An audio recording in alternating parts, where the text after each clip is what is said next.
This is President Trump's fourth test from Mother Nature in just 2 months. But it is North Korea that has been on the president's mind this weekend, with more ominous words directed at Kim Jong-un. North Korea releasing pictures of their leader overnight. ABC's Cecilia Vega is at the White House. Good morning, Cecilia. Good morning to you, my friend. Good to see you there in New York. Ominous words, as you say it yet again. And despite all of these attempts to get the president to clarify exactly what he means, it seems President Trump wants to keep the world in suspense.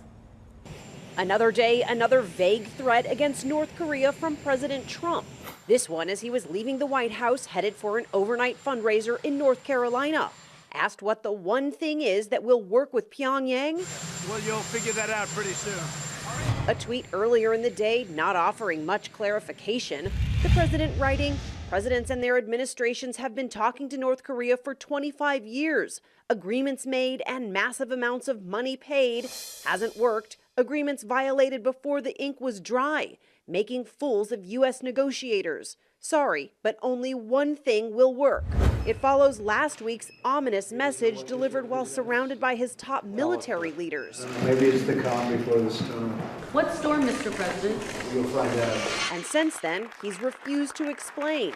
We pushed. Mr. President, what did you mean by calm before the storm yesterday? What did you mean by that? Thank you very much. Only to be met with a wink. You'll find out. And reporters tried again. Clarify your calm before the storm coming. Nothing to clarify. But the president did say he has confidence in his Secretary of State, despite a report that Rex Tillerson called his boss a moron and threatened to resign. Very good relationship. I have a very good. That was fake news. But that's not all. After the president blasted Tillerson, saying he was wasting his time trying to negotiate with Kim Jong-un, now this. We disagree in a couple of things. Sometimes I'd like him to be a little bit tougher. But other than that, we have a very good relationship. So some tough words there. But as for his chief of staff, President Trump says has nothing but praise for General John Kelly, despite these reports that are out there that Kelly has grown frustrated with his job here at the White House. The president says he's doing an incredible job. He says that he expects him to be in this position for the remainder of his, he says, 7 years here in the White House. John, he calls him one of the best people he's ever worked with. 7 years, huh? So, Cecilia, I've got to ask you, more tweets, a lot of tweets this weekend. This one caught my eye about Chuck Schumer. He says, I called Chuck Schumer yesterday to see if the Dems want to get a great health care bill. Obamacare is badly broken, big premiums, who knows? So who knows? He called Chuck Schumer, and he admitted that he placed the call. What's going on?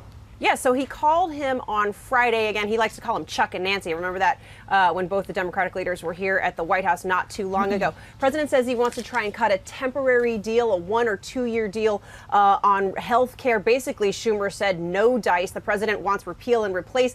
He can't get that in his own party. And John, as you know, Democrats say that is a non-starter for them, too. But, John, you know, I got to take one issue with you there in New York. I'm loving this, but I thought that we agreed you were going to come to me and call me like living legend, kind of beef up the team here. Award-winning senior White House correspondent. The one and only. Tremendous. Paula, you let me know if you need any secrets or Cecilia, dirt. let me just say, I'm going to beat you up right now. I don't know what we owe this pleasure of having you join us on the weekend, but we are eternally grateful, and we'll be forever indebted to your services. Is that enough? Thank you. That's pretty awesome. That's good. Thank you, John. Thank you, Your Highness. All right, Cecilia. The Honorable Cecilia Vega. Honestly, love having Cecilia here on the weekends. We do. And we want to move on. We should do more. Another leading lady that we have here at ABC News, Martha Raddatz, our Chief Global Affairs Correspondent in Washington, gearing up to host this week a little bit later this morning. Martha, love to have you on the show. Glad you're going to be hosting this week. Legend. How do you follow that? So let's begin with North. Tough. Speaking of, let's talk about North Korea. Let's try to transition. You know, the president saying only one thing will work, and then when pressed about it, says you're going to figure it out pretty soon. So how are we supposed to interpret this? Are we going to war?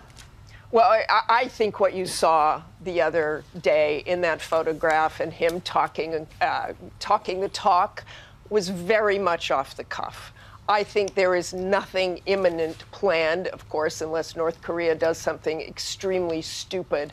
But it is that coercive diplomacy. That's the way it's been described to me. They are still trying to stay on a diplomatic track The sanctions, they hope, work, but Donald Trump is going to keep up that chorus of, hey, if you don't do that, there could be military force. That is very Donald Trump.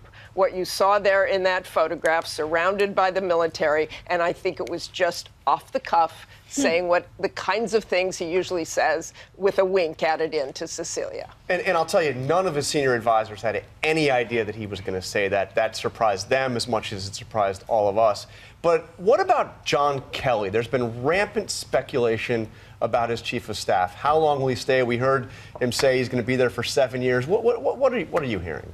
Well, I don't know about 7 years there, John and Paula, but I think this is an extremely challenging job for John Kelly, and he has had some very challenging jobs. This is a person who is disciplined. This is a person who is used to discipline. This is a person who is used to giving orders and having those orders followed.